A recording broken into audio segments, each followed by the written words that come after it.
Jones sent me out a snowboard, so I thought I would unbox it with you guys, see what's in this package, and yeah, maybe talk about it a little bit. Also talk to you guys about powder snowboarding. So if you guys have any questions about riding powder, definitely hit me up. But before we get to the unboxing, let's see who's on here early. Do a few shout outs. Cole, thanks for tuning in. Nick, Olivia. We got Jesse on here. David, thanks everyone. Lim Soup saying in Tahoe we got 8 feet of snow in the last 10 days. Yeah, I saw some of the videos on Casey Willax's channel on Board Archive. TJ, looks incredible out there. It looks so good. Yeah, let's see. Alaska Snow Days is on here. What's up? It'd also be great to see where everyone is watching from. At the moment, I'm in Whistler, BC, Canada. We've had a few good powder days here recently too, like the last 3 days. Each day there's been 20, 30 centimeters, so some really good days out there. We got Carrie Pierce on here from Australia. What's up, Carrie? Sam Martin. We got Kara. We got Rock Dog. Rock Dog saying he's never rode a Jones before. Oh, crazy man. Yeah, one of my favorite boards is, where is it? It's back there. You guys can kind of see it. It's the Jones Ultra Mind Expander. I've been loving it. Yeah, it's like a stiffer powder board. And for me, like for Whistler, it's been perfect. Like Whistler is such like a steep, aggressive style mountain that the stiffer flex of that board has been great. We got Riyadh on here. Oh, he's saying because of the vid, started turning on his 3rd day. Awesome. That's amazing. Lim Soup says he's been riding the Jones hovercraft. Sick. Kara watching from Hong Kong was supposed to be leaving to Whistler for a half term in a week. Oh, was supposed to. Oh, sorry to hear that you can't make it. Hopefully, yeah, get out here next winter if you can. Yeah, this season, unfortunately, has been tough to travel, but hopefully next year. All right, let's do a few more shout outs, and then we'll open this board up. Lindsay saying it's dumping in Revelstoke. Oh, amazing. I need to get out to Revelstoke. I actually have the Icon Pass, so I think that works at Revelstoke, and yeah, I should get out there. We got Corvette Jr. Parks is watching from California. We got Satchith watching from Illinois. Travis saying the Jones Aviator is sick as well. Amazing. I'll have to check that board out too.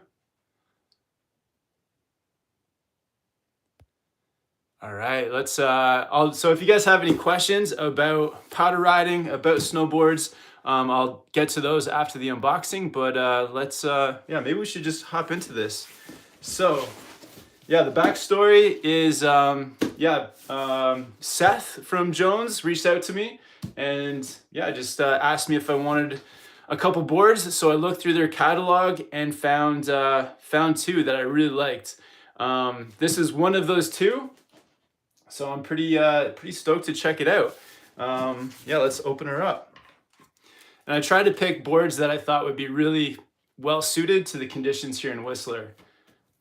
So hopefully we get lots of powder days to come to test this board out. All right. I think I can just get it to slide out the top here. Ooh. All right, it's all bubble wrapped. Cool. Oh, there's 2 boards here. All right.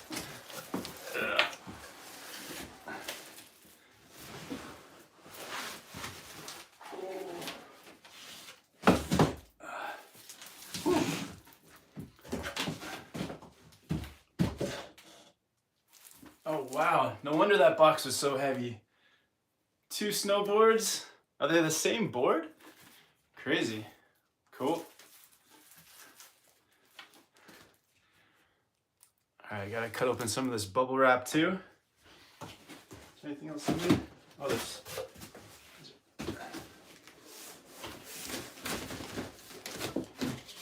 I think that that's it.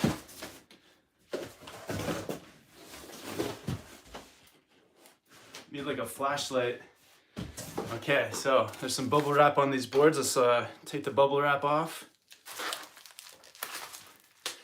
And yeah, the Jones board that I have, the Ultra Mind Expander, has been such a great board for me. Like, one thing I'm learning a lot about snowboards is that like most boards are great for certain conditions. So if you can find the right board for the type of mountain you ride at, and also for like the style of riding you like to do, I feel like that's like the most important thing. Just like dialing in, getting the right board for the right mountain and the right conditions. And for me, like on powder days here in Whistler, a board that is stiffer has been like just my favorite board. One that has like a decent amount of tail too, because in Whistler, it's the terrain is very steep and there's lots of like small drops. Even when you don't want to hit drops, sometimes you just get forced into it. And to have a board that's stiff enough that has like a tail to land on, all those things like make the powder riding here so much easier. Cool. So they sent me two boards, two of the same board. All right, let's gotta get all this plastic off.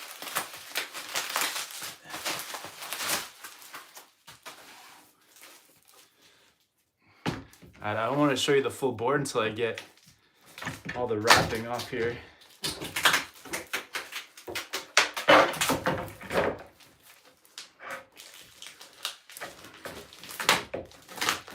All right. Oh man, yeah. If you guys know the feeling of unwrapping a brand new snowboard, it's always so much fun. Just like a totally crisp, clean board.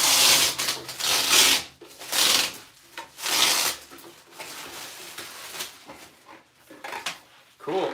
So here it is. So we've got the Jones Stormwolf. Woo! Oh, sick. Wow.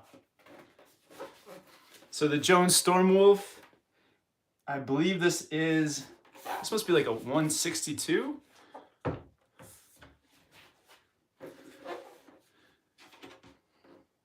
Yeah, 162 Stormwolf. And this is like a very new board in the Jones line. So stiffness rating, I did a bit of research before opening this, and the stiffness on this board, it says it's an 8 out of 10. So like a pretty stiff powder board. Let's just give it a flex test. Oh. Yeah, feeling pretty stiff. And it has a 10 millimeter taper. So the nose is 10 millimeters wider than the tail. So that's gonna help it to float in powder. And the tail on this guy is pretty cool. Cool, like a little notched out swallowtail there. So this swallowtail is gonna help the tail sink, just easier in the powder. And the wider nose obviously just helps it to float. And it also has, pretty cool, just like a big sort of piercing nose for the powder as well. And does it have the 3D? Is it a 3D nose? Don't think so. Or maybe it is. It does have like a slight spoon to it. It's hard to tell. What do you guys think? Maybe it doesn't have a spoon. So it doesn't have the spooned out nose. But yeah, pretty sick looking board. Wow. I'm really digging this kind of like the pattern here. It's almost like a tie-dye style. Designed by Chris Christensen. So it's like a surf inspired shape. And wow, yeah, pretty stoked. Yeah, extra wide steel on the rails here, and recycled too. So that's pretty cool. So yeah, let me know what you guys think. I'll probably put So for a stiff board like this too, I always go with like a stiffer binding. So probably the Union Atlas I'll throw on this board, just something really aggressive. But yeah, let me know what you guys think. Woo. Damn. Cool, what a nice looking board. Then there's a second one as well. So I guess, yeah, if something happens to the first one, I got a backup. But is this the same size? 162. Well, if anyone, yeah, if I'm riding with Chris or Andreas or any of those guys, they can take out a Stormwolf too if they want to try it out. Oh. Put this one back here. Nice. Cool, guys. So let me know if you have any questions about the Stormwolf or just about powder riding in general. All right, let's see some of the earlier comments here.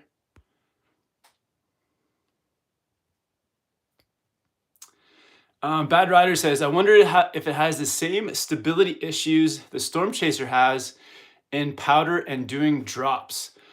I don't think so. I think so with a board the reason I went with this board, the Stormwolf, is because it actually has like more tail and more length too. So as you can see, there's a lot more like length in the tail. So that added amount of tail, I think, is going to be better for drops. And the stiffness all the way through too, I think, is better for drops too, because you need that like stable platform to land on. So more tail, more stiffness, and it's not like super wide either. So where the Storm Chaser is more like short and wide, this is still wide, but much longer. So it's like stretched out, and I think that makes it easier for riding out drops for sure.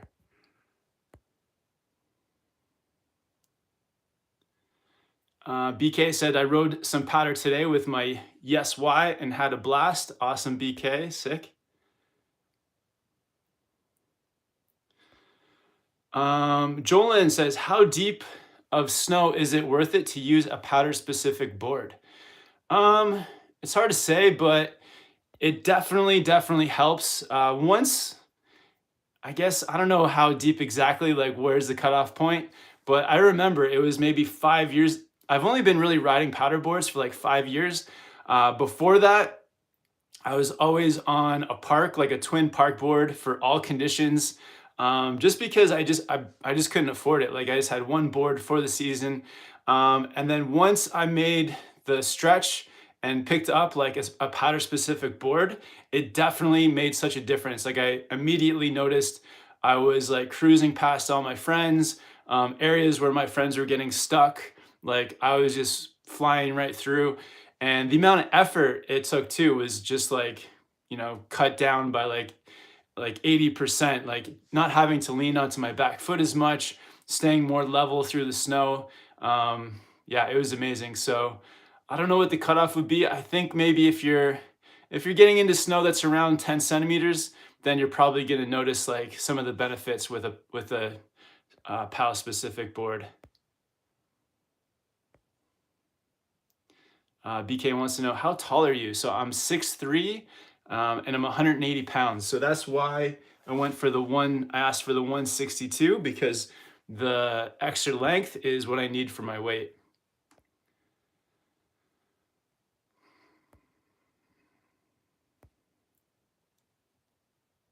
All right. Daniel's saying, was lucky enough to pick up a golden orca. Took it up to Whistler yesterday, super early. Bullet on the groomers, charges through powder. Sick, good to hear that, Daniel.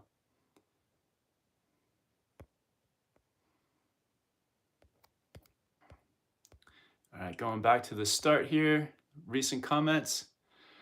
Yun No FG4 says, any tips for riding powder with a twin board? Had the issue with my back leg, getting so tired, leaning on it so that I don't catch my front tip.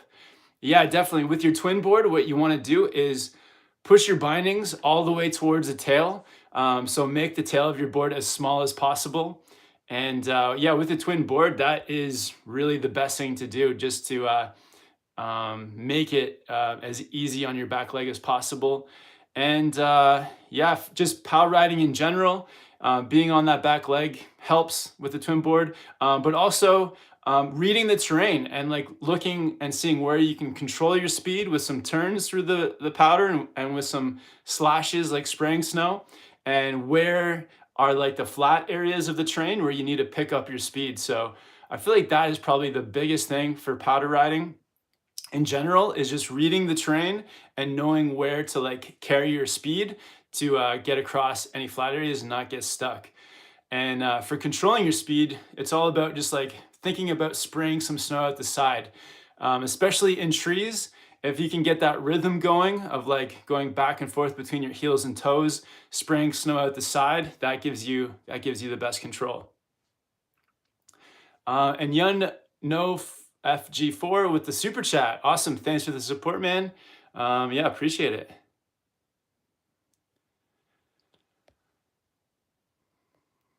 Kevin says, would a size 14 boot be fine on that board? Size 14. Oh man. I'm not sure. Let me like compare it to like one of my park boards. Oh man, all my boards are actually pretty fat. To be honest, I'm not sure, man. I don't really know, but a good way to do it is go like online, look at the specs. So in the description below, there's a link to the board.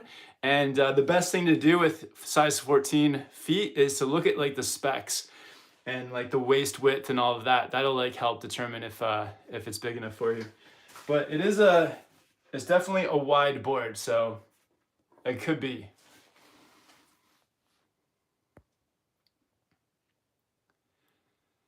Mike says, is sizing a powder board the same as sizing a regular board?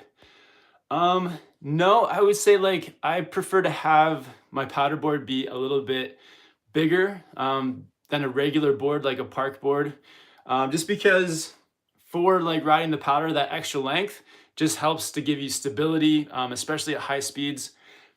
Except with certain types of boards. There are types of boards which are designed to be shorter and wider, that are meant to actually be ridden shorter. So they're called volume shifted boards. And if you're shopping for a board, you kind of know it when you see it because it's just so wide. And the idea with that is that you lose the length, but you gain it in width. And I feel like that style of board is best for like just cruising in the powder, not really high speed, and maybe going through like things like tight trees. That kind of board really excels there. Where like a longer powder board really, I think, excels when you're riding in like alpine conditions, riding at high speed, maybe hitting drops.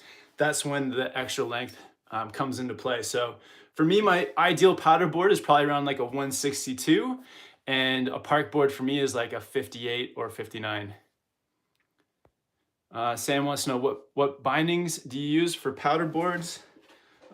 Yeah, so definitely stiffer, something on the stiffer side, because with a powder board, you need a lot of like quick responses into your board, and also a binding that can stand up to like some pretty like aggressive rebound from the snow. So I'll show you the bindings I've been using recently. So on my Ultramind expander, I've got the Union Atlas bindings.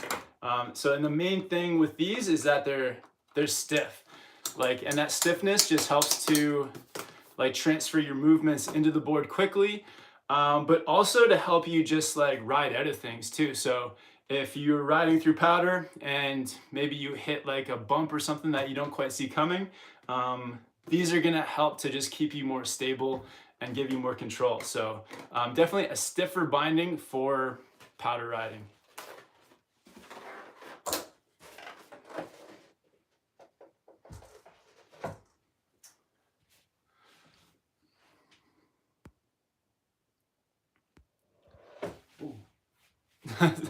almost slid over.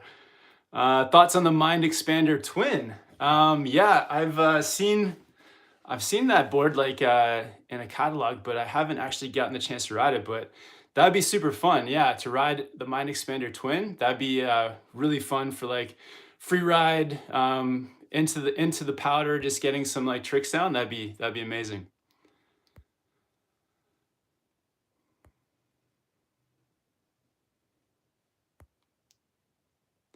Kenny saying we just got 30 inches of snow in Pennsylvania. Awesome, Kenny. Any tips for going through the woods and as you're snowboarding, you get stuck?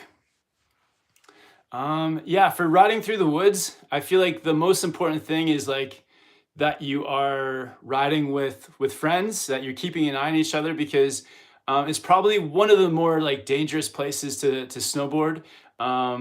Out here in the West, we got these things called tree wells, where there's basically like an empty space at the base of the tree where the snow, like, because all the snow kind of gets stuck up in the branches, it kind of creates like a well at the base of the tree, and there's risk of going into there, getting stuck, getting hurt, or just getting trapped. So riding with your friends, keeping an eye on each other, that's really important safety wise. Another thing with trees is like knowing where the trees lead to. So like here in Whistler, I've been here for many years, so I know most of the trees, but if I'm like, I wouldn't go into an area where I don't know where it comes out, unless I'm riding with somebody that I trust, who's been there before and is like showing me a new place. So knowing where you're going is really important. And then just technique wise for riding through the trees, it's all about like, one thing is like planning your turns a couple turns ahead. So looking down, planning your route, looking for those empty spaces through the trees, with hopefully that has the best powder, and just planning it that way. And what I find myself doing in the trees too is making a lot more turns than I'm used to. So really using your knees, your hips, and just like maneuvering your board, making those quick turns, and controlling your speed too by like spraying snow out the side of each turn. So if you can make more turns and feel in control through the trees, that's the best way. And like set your pace too. If you're going so fast that you keep having to slam on the brakes, like on your heels, I think that's very common, is just getting onto the heels too much. You may be just getting, going too fast, being too aggressive. So riding at a pace you're comfortable with, planning your route, using your board to control your speed. And yeah, I think the more you do it too, the easier it gets. So, and also picking like the right terrain for you too, because there's such a variety of terrain out there, is like choosing the terrain that you enjoy and that you're comfortable with is important as well.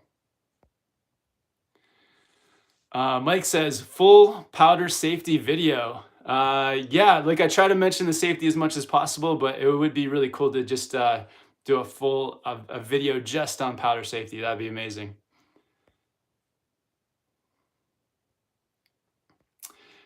Misha wants to know, where is your favorite powder spot in Whistler? Oh man, that's a tough one. Like recently, I had some like really incredible days on Blackcomb and Whistler. Man, that's a tough question. Yeah, it's either between Peak Chair on Whistler or Glacier Chair. I feel like, yeah, recently the Peak Chair has been pretty incredible. I'd have to say maybe Peak Chair on Whistler. There's some amazing spots up there. So that's maybe my favorite spot. Yeah, I'll say Peak Chair on Whistler. That's a good spot. Scott Barlow says the Andreas trees. Yeah, Scott, for sure. Jonathan says, hey, just wanted to say I love your channel. Thanks for the sick content. Awesome. Thanks, Jonathan. For anyone tuning in late, so I did the unboxing. Jones sent me out a few boards, two of the same board actually. The Jones Stormwolf. How cool is that name? That's a pretty sick name. But yeah, a pretty stiff powder board. Comes in at like an 8 out of 10. It's got this cutout swallowtail. Yeah, nice wide nose, 10 millimeters of taper. And oh yeah, one thing I didn't mention is that it's like camber and then rocker towards the nose. Really common shape, but for me in powder, I actually really love like boards that are more like camber dominant. That camber just it gives you control. So riding fast through powder snow, having some camber really helps for control for drops. So that's pretty amazing. And yeah, I'm stoked on this board. I feel like Whistler, especially like the conditions out here, I think a stiffer board really comes through. So that's why I asked them for this one, and yeah, stoked that they sent it out. And then yeah, this board looks pretty cool. But yeah, the whole like tie-dye look, I think is pretty awesome. Garrett wants to know, are you coming to the US anytime soon? So at the moment, I can't get to the US because of the borders are closed. So I'm up here in Canada, and yeah, stuck riding in Whistler for the time being. But as soon as the border opens, I'm definitely gonna get some snowboard trips going down south. Andrew, man, you're a legend. Thank you, brother. Preface says, almost reminds me of a Ride War Pig or one of the other Ride Pig boards. Yeah, it kind of does have that same similar vibe with like the black and white. But yeah, I'm really digging the style.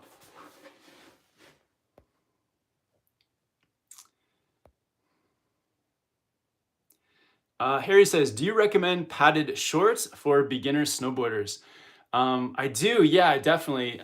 Impact shorts, they can be really good, protect your tailbone, especially if you catch a heel edge, which can sometimes happen when you're learning. Having like the impact shorts with the padding around your tailbone can be huge. Also a helmet, of course.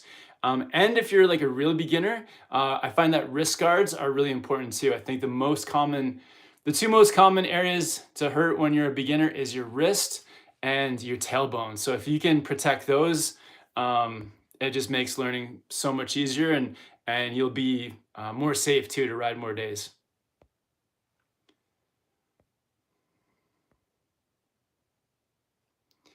Jaden says, do you recommend step-ons for intermediate all mountain riding? My local mountain is Cypress, so we don't really have any powder. Cypress gets some powder, doesn't it, Jaden? I feel like you guys get powder from time to time.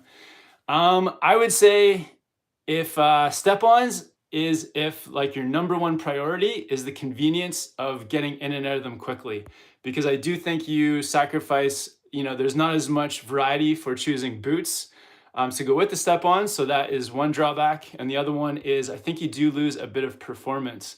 So, but if your number one priority is the convenience of just being able to quickly step in, then I feel like that's when you want to go for step-ons.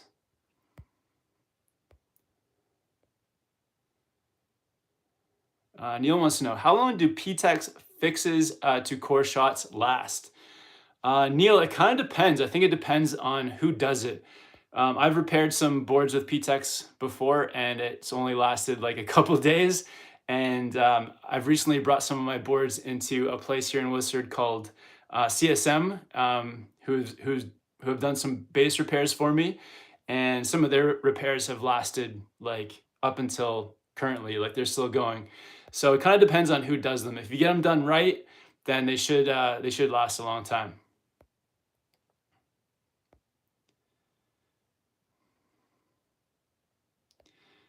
C-Buddy says, do you have a partnership with Jones? The only partnership is that they asked if they could send me a couple boards, and then I asked them for two specific ones. So that's the extent of it, just sending out some boards. So yeah, I'm stoked to give it a try though. I did buy the Ultramind expander earlier this year, or last year, sorry. And I love that board. So I'm stoked on Jones boards. I love the Ultramind expander. So as long as it's companies reaching out to me that if I already like some of their products, then I'm stoked to collaborate some more. I guess like the general rule with like me and this channel is that if there's gear that I don't like, usually what I do is I just don't use it and I don't mention it. So if you guys don't see gear in the videos, It's usually just because it's something like I don't want to come on and talk about products that I don't like. I would rather just talk about things I like. And yeah, if you don't hear me talking about something, it's probably because I don't really like it too much. But so yeah, if I ride this board and then you never see if you never see it again on the channel, then that's why. But I have a feeling I'm gonna be stoked on it. Ryan says, any advice when you're the only boarder in a group of skiers? Yeah, when you're the only boarder in a group of skiers, skiers definitely stop in places where snowboarders can get stuck. So look out for that. If they stop in the middle of a big flat area and are just standing there, maybe don't stop with them. Like stop someplace where you can like get yourself going again. Or like maybe tell the group ahead of time, like, hey, if we stop, can we stop somewhere where I won't get stuck? The other thing with skiers is skiers are typically much faster than snowboarders, to be honest. I feel like snowboarders like to kind of play on the edges a bit more and, you know, maybe we're doing butters or playing around. So skiers where skiers are like so much faster. So I would maybe ask your friends too to like wait up for you if they get too far ahead, just to like wait for you to catch up. And I think those are the two ones. Skiers stop in weird places and they're really fast. So if you can avoid those two things, then you're good. Scott is saying, hit the thumbs up, like button, y'all. Awesome. Thank you, Scott.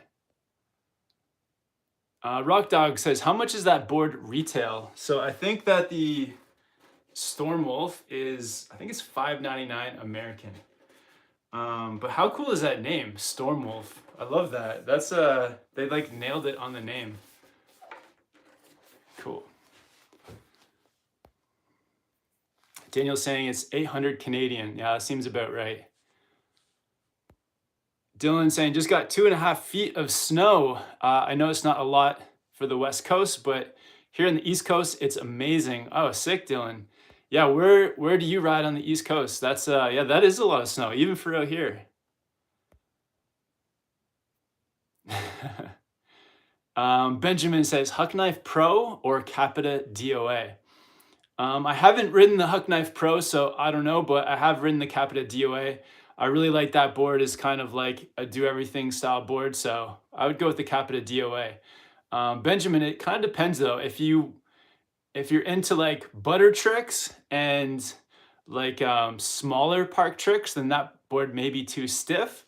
But if you're into riding the groomers, maybe exploring a little bit and like faster laps through the park on like bigger features, then the Capita DOA is like perfect. But if you want a softer board, maybe check out some of the softer boards in the lineup because the Huck Knife Pro and the DOA are a bit stiffer. But I'd go with the DOA just because I haven't ridden the Huck Knife Pro. Bad Rider saying the top sheet is fire. Yeah, definitely, man. Yeah, it's got the we got the skull here. Just the plain black. Yeah, it's pretty cool. We got El Stacker Adventures on the chat. What's up, El Stacker? I think El Stacker is the only moderator on here. Shout out to Bad Riders as well as the moderator. Forgot about that. Shout out to our moderators. Rob saying Seventh Heaven looked good today. I was sick, Rob. Yeah, I didn't make it up today. I had so yesterday, video's coming soon, but I was at the mountain at 5:30, was first in line and rode until like 3. So it was like a super long day. And after yesterday, like my legs and stuff were just dead. But I hope everyone had a good one out there today. Like the sun came out, but the powder day yesterday was incredible. Just yeah, so many good laps on Peak Chair, on around Emerald area, Fitzsimmons. It was super fun. Alex saying, wax my board for the first time yesterday with your video's help. Thanks so much. Awesome, Alex. That's amazing, man. Mike saying top 2 favorite powder mountains. Top 2. I would say, I think they're both.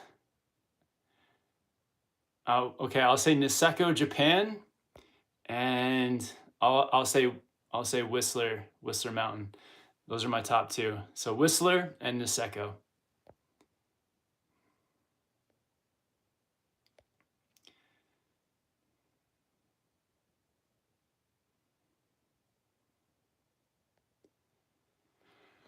Alex saying, "Hi Kevin, are there early warning signs for when to sharpen your edges? Rule of thumb for time on how often. I noticed too lately and fell hard." That's a good one. I guess you can do, there's like a nail test you can do. You can kind of like drag your nail across your edge to see how sharp it is. But I feel like it's something you can feel as well. If you're into carving on the groomers and you hit like some icy patches and you kind of feel it sliding a bit, then you know. So I don't really have a rule of thumb because yeah, it's always, I feel like the conditions really determine. So just like, yeah, look over your edges, see if there's any like imperfections and stuff that can get sharpened up. And yeah, if you really like your edges sharp, then I would just do them every few times you go because it's so quick. You can sharpen your edges in just a few minutes. So you can do it in the parking lot before you go up the mountain or just at home before you go. So something that I think if you make it a habit, then you can do it all the time. Matt Kramer wants to know, when are you going back to Revelstoke? Matt, no plans at the moment, but yeah, I should actually start planning a trip out to Revelstoke because it's only, well, I guess it's like 7 hours from Whistler. But yeah, I would love to make it out to Revelstoke again. Sweet, awesome guys. Just gonna cut it there, but I hope you guys enjoyed the unboxing of the Stormwolf. Big shout out to Jones for sending out 2 of these boards. So hopefully we can make some video content with this board. And yeah, so a on mountain review will be coming out soon. So I'll definitely take this board out the next powder day, test it out. And yeah, if you guys have any questions for me after the chat, you just leave them in the comments. And if you guys haven't yet, subscribe to Snowboard Pro Camp, hit that like button. And yeah, thank you guys so much for hanging out with me. Awesome, sweet. Thanks guys. I hope you're having a good time out there. I'll see you in the next video soon.